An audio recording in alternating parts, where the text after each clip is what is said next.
Modal Rp300.000, Rohingya kantongi KTP Medan, menantu Jokowi murka. Sebanyak 8 pengungsi Rohingya kepergok memiliki KTP Medan saat diamankan petugas kepolisian ketika memasuki wilayah Nusa Tenggara Timur. Mereka mengaku membayar Rp300.000 per orang untuk mencetak iktp palsu di Medan. Dilansir dari seramnews.com, sebanyak 8 pengungsi Rohingya asal Bangladesh kedapatan memiliki KTP Medan. Terkait hal ini, Wali Kota Medan Bobi Nasution memberikan tanggapannya. Bobi mengaku sudah mengingatkan petugas Disduk Capil, Camat, dan Lurah untuk tidak bermain dalam pengurusan KTP. Dijelaskan Bobi, sejauh ini sudah banyak ditemukan beberapa kasus pemalsuan data dalam pengurusan KTP di Kota Medan. KTP jangan dimainkan, tegasnya. Oleh karena itu, Bobi mengaku akan menindak tegas ASN yang terlibat pemalsuan data. Pokoknya siapapun aparatur negara Pemko Medan yang terlibat dalam hal ini akan mendapat hukuman berat, tegasnya. Bobi pun mengakui banyak warga bukan asal sumut yang tinggal di Kota Medan. Namun, untuk pemulangan warga asing, ia pun mengaku bahwa hal itu bukan kewenangan pihaknya.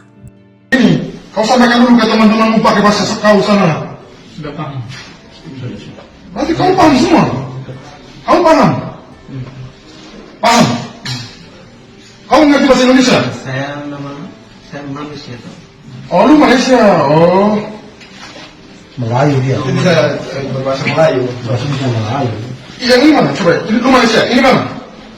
Ini semua pun orang Bangladesh juga, tapi kita dulu Malaysia. Oh, kalian Malaysia. Kamu ngomongin betul ya, yang jujur. Jangan bohong-bohong di sini ya. Eh? Sabar duluan. Ini kau duluan. Kau temani. Bang, ini yang Indonesia duluan. Oh, yang Indonesia duluan. Yang bisa bahasa Melayu. You first. Di sini dulu. Sampaikan ke mereka semua, ngomong yang jujur. Ngomong. Kemarin kita nah,